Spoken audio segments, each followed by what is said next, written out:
विजयनगर के महाराज चेतन सिंह अक्सर भेष बदलकर अपने नगर में घूमा करते थे, जिससे वो अपनी प्रजा का हाल जान सकें।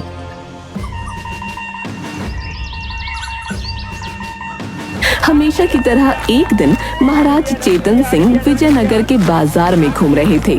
तभी उन्होंने देखा कि एक जगह पर कुछ लोग भीड़ लगाकर खड़े हैं। उत्सुकतावश महाराज चेतन सिंह भी वहां पहुंच गए। एक सेठ बोल रहा था, पंडित जी, इस धूर्त ने मुझे धोखा दिया है। मेरा कान साफ करने के बहाने इसने मेरा कान चोरी कर लिया। मुझे मेरा कान वापस चाहिए। हाँ। नहीं पंडित जी, ये सेठ जी झूठ बोल रहे हैं। मैंने ऐसा कुछ भी नहीं किया है। तुम्हारा नाम क्या है युवक? पंडित जी, मेरा नाम हर्ष है और मैं दूसरे नगर से इस नगर में आज ही काम की तलाश में आया था। कैसा काम? पंडित जी, मैं लोगों के कान साफ करने का काम करता हूँ और इसके बदले वो जो कुछ भी मुझे खुशी खुशी दे देते हैं वो ले लेता हूँ। हाँ तो सेठ जी, आप ये कहना चाहते हैं कि हर्ष ने आपका कान चोरी कर लिया है? जी पंडित जी, इसने मेरा कान चोरी कर लिया है।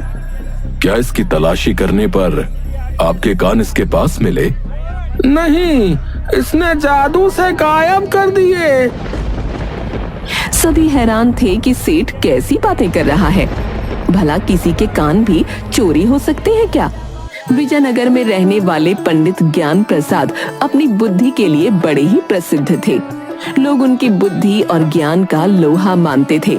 हाँ तो युवक, बोलो, तुम क्या कहना चाहते हो? मैं आप सबसे क्षमा चाहता हूँ। मैं सेठ जी को उनका कान वापस कर दूंगा, परंतु उसमें एक मुश्किल है। कैसी मुश्किल? तुमने मेरा एक कान चोरी किया है। या तो मुझे वो कान वापस करो या मैं तुम्हारे पास जितने भी औजार हैं वो सब ले लूंगा। सेठ जी, मुश्किल यह है कि जैसा इसने मुझे बताया, इसके पास चोरी किए गए कानों का खजाना है जिसमें सैकड़ों आदमियों के कान जमा हैं।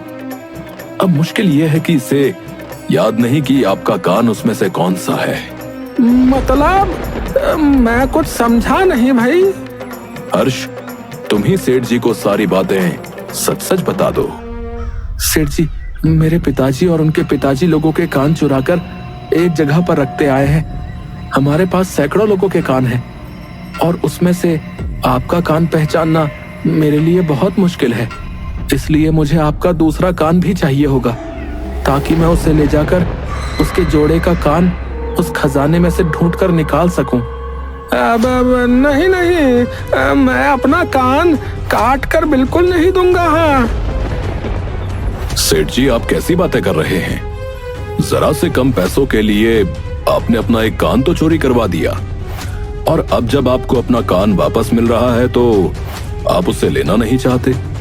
यदि आपको अपना कान काटने में तकलीफ हो रही है तो मैं कसाई को बुला लेता हूँ, वो इस काम में आपकी मदद कर देगा।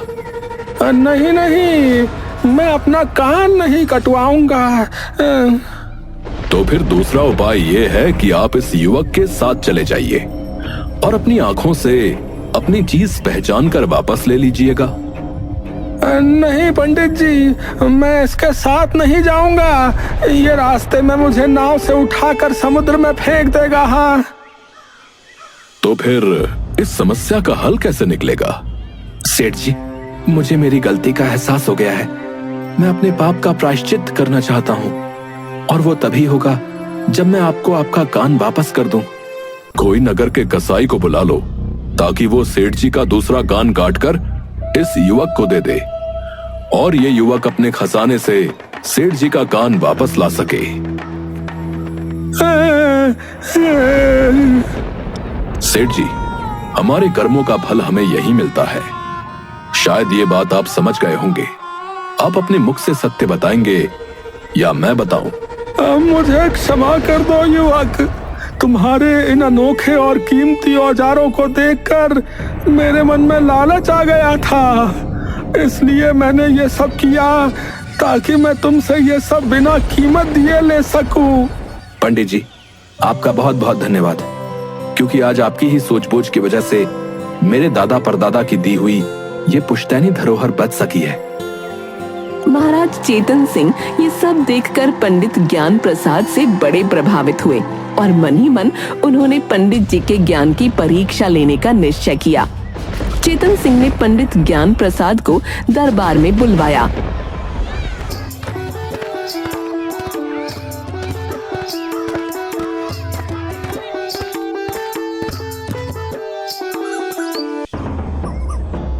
महाराज की जय हो। महाराज, आपने मुझे याद किया? हाँ पंडित जी, मैंने आपके ज्ञान की बहुत चर्चाएं सुनी हैं। मैंने सुना है कि आपको धार्मिक बातों का बड़ा ही ज्ञान है। महाराज, ये सब तो ऊपर वाले की कृपा है। मैं तो सिर्फ एक मामूली सा सेवक हूँ। इसका मतलब आप ये कहना चाहते हैं कि आपको ज्ञान नहीं है? नहीं नहीं महाराज, मेरा कहने का अर्थ सिर्फ इतना है कि मैं जो कुछ भी हूँ या मुझे जो कुछ भी आता है वो सब ईश्वर की कृपा है। अच्छा, तो ये बात है। हमारे नगर में लोग आपके ज्ञान का लोहा मानते हैं, परंतु मैं ये तभी मान सकता हूं जब आप मेरे कुछ प्रश्नों का सही उत्तर दे पाएंगे। जैसी आपकी इच्छा महाराज, आप अपने प्रश्न पूछिए, मैं तैयार हूं। महाराज चेतन सिंह को स्वयं तो ज्यादा कुछ ज्ञान नहीं था, पर वो पंडित की परीक्षा लेना चाहते थे। पंडित ज्ञान प्रसाद से पूछने के लिए महाराज चेतन सिंह के पास कुछ सवाल थे। उन सवालों का जवाब पाने के लिए महाराज बड़े उत्सुक थे। पंडित ज्ञान प्रसाद जी, आपसे पूछने के लिए मेरे पास 3 प्रश्न हैं। आपको मेरे तीनों ही प्रश्नों का उत्तर देना होगा, परंतु अगर आपके दिए हुए उत्तर से मैं संतुष्ट नहीं हुआ तो मैं आपको कारागार में डलवा दूंगा। महाराज, आप अपने प्रश्न पूछना आरंभ कीजिए। मैं अपने ज्ञान के अनुसार आपको सही उत्तर देने का प्रयत्न करूंगा। मेरा पहला प्रश्न यह है कि भगवान कहां पर बैठते हैं? दूसरा प्रश्न यह है कि भगवान अपना मुंह किस दिशा में रखते हैं? और तीसरा प्रश्न यह है कि भगवान क्या करते हैं? महाराज, आपके तीनों ही प्रश्न बहुत ही ऊंचे हैं और मेरे लिए इनका उत्तर देना कठिन है। पंडित ज्ञान प्रसाद जी, इसका मतलब आपने हार मान ली।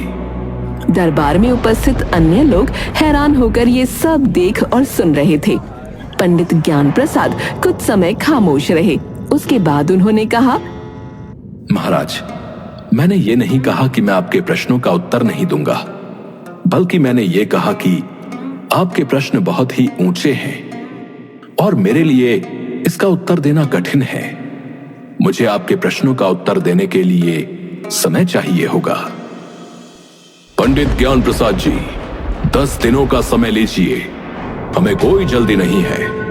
आप आराम से विचार विमर्श करके हमें उत्तर दीजिएगा।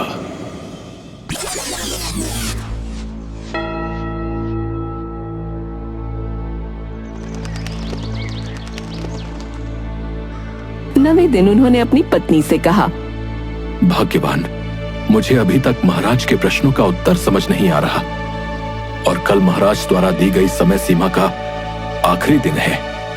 आप महाराज से कुछ और समय मांग लीजिए। तुम्हारी बात उचित है। मैं कल ही महाराज के पास संदेश भिजवा देता हूँ कि मेरी तबीयत ठीक नहीं है, इसलिए तबीयत सुधरने के बाद मैं प्रश्नों का उत्तर देने उनके समक्ष प्रस्तुत हो जाऊंगा।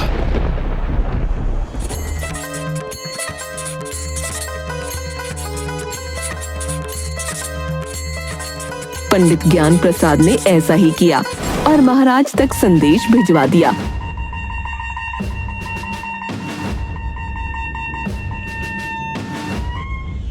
पर पंडित ज्ञान प्रसाद को महाराज के प्रश्नों का उत्तर अभी भी समझ नहीं आ रहा था और वो परेशान रहने लगे। पंडित ज्ञान प्रसाद का शिष्य चंद्रमोहन पंडित जी के चेहरे पर परेशानी को देख व्याकुल होने लगा और एक दिन उसने पंडित जी से पूछा, गुरुदेव, पिछले कुछ दिनों से देख रहा हूं कि आप बहुत परेशान दिख रहे हैं। क्या बात है गुरुवर? कुछ नहीं चंद्रमोहन, सब ठीक है। नहीं गुरुवर, मैं इतने वर्षों से आपके साथ हूं, आज तक मैंने आपके चेहरे पर ऐसे भाव कभी नहीं देखे। आप मुझे अपनी परेशानी का कारण तो बताइए। क्या पता मेरे पास उस परेशानी का कोई हल हो। चंद्रमोहन जिद करके बैठ गया और अंततः पंडित ज्ञान प्रसाद ने अपने शिष्य चंद्रमोहन को सारी बात बता दी।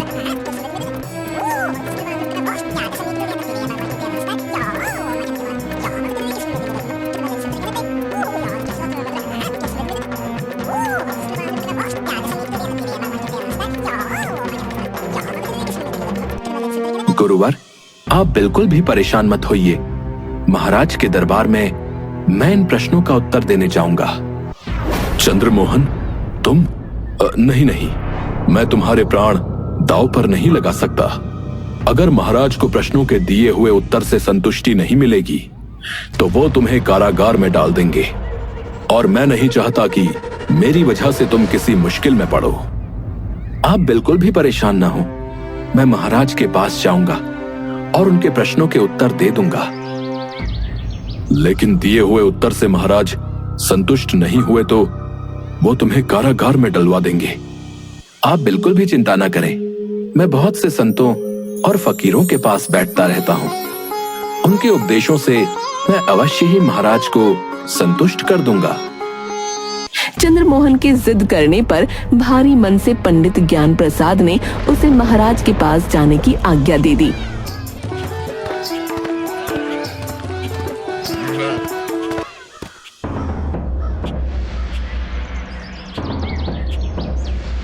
दरबार पहुंचकर चंद्रमोहन ने सबसे पहले अपना परिचय दिया। महाराज की जय हो। महाराज, मैं पंडित ज्ञान प्रसाद का शिष्य चंद्रमोहन हूँ।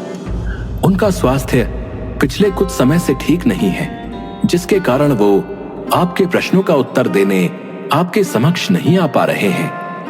इसलिए उन्होंने मुझे भेजा है। मैं आपके प्रश्नों का उत्तर दूंगा। तुम अपने गुरु की जगह आए हो, परंतु तुम्हें यह पता है ना कि यदि तुम्हारे दिए हुए उत्तर से मैं संतुष्ट नहीं हुआ तो मैं तुम्हें कारागार में डलवा दूंगा। जी महाराज, मुझे आपकी ये शर्त पता है। गुरुवर ने मुझे इसके बारे में पूरी जानकारी दी है।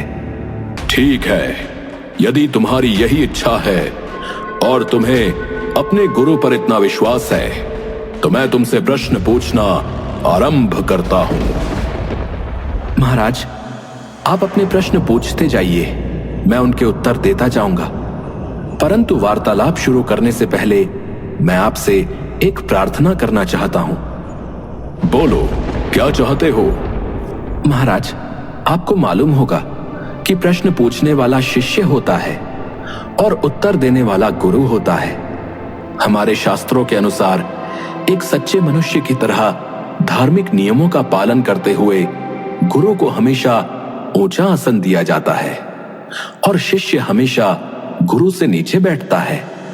महाराज चेतन सिंह चंद्रमोहन की बात से काफी प्रभावित हुए और प्रसन्नता पूर्वक उन्होंने चंद्रमोहन को अपने सिंहासन पर बैठा दिया और स्वयं नीचे बैठ गए। नीचे बैठते समय महाराज चेतन सिंह ने फिर से चंद्रमोहन से कहा, मेरी बात को ध्यान से सुन लो। यदि तुम्हारे दिए हुए उत्तर से मैं संतुष्ट नहीं हुआ तो मैं तुम्हें कारागार में आजीवन कैदी बना दूंगा। महाराज, मुझे आपकी शर्त मंजूर है। मैं अपने वादे पर दृढ़ हूं। आप अपने प्रश्न पूछिए, मैं उनका उत्तर दूंगा। पहला प्रश्न, भगवान कहां बैठते हैं? महाराज को सीधे उत्तर से संतोष नहीं होगा, इसीलिए उन्हें उत्तर अलग तरह से देना होगा। महाराज, एक गाय मंगवाने की व्यवस्था करें।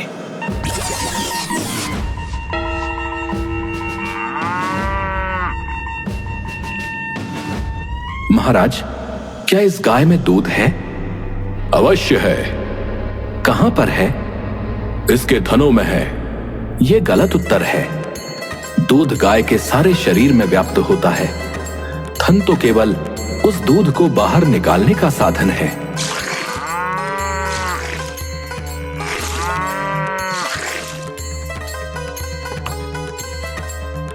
महाराज, सोचकर बताइए कि क्या इस दूध में मक्खन है? हाँ है। कहां पर है? यह कैसे बताया जा सकता है कि दूध में मक्खन कहां पर है? जिस प्रकार आपको इतना भी ज्ञान नहीं है कि दूध में मक्खन कहां पर है, और आप यह भी मानते हैं कि दूध में मक्खन है। इस प्रकार ईश्वर सारे विश्व में सब जगह पर व्याप्त है। वैसे ही जैसे दूध में मक्खन व्याप्त है और दूध गाय के शरीर में सब जगह व्याप्त है, जिस प्रकार दूध को पाने के लिए गाय को दूहना पड़ता है, उसी प्रकार ईश्वर को जानने के लिए भी हमको अपने हृदय को दूहना पड़ता है। अब बताइए महाराज, आपको अपने प्रश्न का संतोषजनक उत्तर मिला या नहीं? हाँ, मिल गया। अब तक जो लोग महाराज से ये कहते थे कि ईश्वर ऊपर आसमान में रहता है, वो महाराज की दृष्टि में झूठे प्रमाणित हो गए और उनका सम्मान कम हो गया। महाराज, दूसरा प्रश्न पूछिए। दूसरा प्रश्न ये है कि भगवान अपना मुंह किस दिशा में रखते हैं, उत्तर में या दक्षिण में? आपका दूसरा प्रश्न बड़ा ही अजीब है महाराज, परंतु मैं आपको इसका उत्तर अवश्य दूंगा। मुझे एक जलती हुई मोमबत्ती चाहिए। महाराज, अब आप जरा बताइए कि इस मोमबत्ती का मुंह किस तरफ है, पूर्व में या पश्चिम में, उत्तर में या दक्षिण में? मोमबत्ती का मुंह तो ऊपर की ओर है। महाराज, जिस प्रकार इस मोमबत्ती का प्रकाश हर तरफ फैल रहा है, उसी प्रकार ईश्वर भी सभी दिशाओं को समान रूप से देखते हैं। चंद्रमोहन का जवाब सुनकर महाराज चेतन सिंह काफी प्रसन्न हुए। वो चंद्रमोहन के ज्ञान से काफी प्रभावित भी हो रहे थे। अब बादशाह ने तीसरा प्रश्न पूछा। भगवान क्या करते हैं? पंडित ज्ञान प्रसाद ने जब चंद्रमोहन को बादशाह के सिंहासन पर बैठे देखा तो उसे बड़ा ही आश्चर्य हुआ। आइए पंडित जी, आसन ग्रहण कीजिए। तब चंद्रमोहन ने पंडित ज्ञान प्रसाद को उस स्थान पर बैठने को कहा जहां वो स्वयं बैठा था, यानी सिंहासन पर। और महाराज चेतन सिंह को उस स्थान पर बैठा दिया जो पंडित ज्ञान प्रसाद जी के लिए था। इसके बाद चंद्रमोहन बोला, महाराज, ईश्वर यही करता है, निरंतर परिवर्तन करता है। वो राजा को रंक बना देता है और रंक को राजा बना देता है। संसार में सदा यही होता रहता है। धन होता है तो कभी उसका पतन होता है। किसी व्यक्ति को आदर और सम्मान मिलता है और कभी किसी को तिरस्कार। आशा करता हूं आपको आपके सारे प्रश्नों का उत्तर संतोषजनक प्राप्त हुआ होगा। हाँ चंद्रमोहन, मैं तुम्हारे द्वारा दिए हुए सभी उत्तरों से पूरी तरह संतुष्ट हूं और मुझे पंडित ज्ञान प्रसाद के ज्ञान पर अब तनिक भी संदेह नहीं है। मैं आज से पंडित ज्ञान प्रसाद जी को अपने मंत्रिमंडल में विशेष सलाहकार के रूप में शामिल करता हूं और उन्हें उच्च पद प्रदान करता हूं। महाराज की जय हो, महाराज की जय हो। क्षमा चाहता हूं महाराज, परंतु मैं आपके द्वारा दिए गए इस सम्मान के लायक नहीं हूं। आप ऐसा क्यों कह रहे हैं पंडित जी? आपके ज्ञान का लोहा तो आज मैंने भी मान लिया है और यह आपका पुरस्कार नहीं है, यह हमारे राज्य हित के लिए भी अच्छा होगा। क्षमा करें महाराज, चंद्रमोहन ने आपको आपके प्रश्नों के जो भी उत्तर दिए हैं वो सब उसके खुद के ज्ञान, संगत और साधना का फल है। मैं अपने शिष्य की साधना का फल खुद नहीं ले सकता।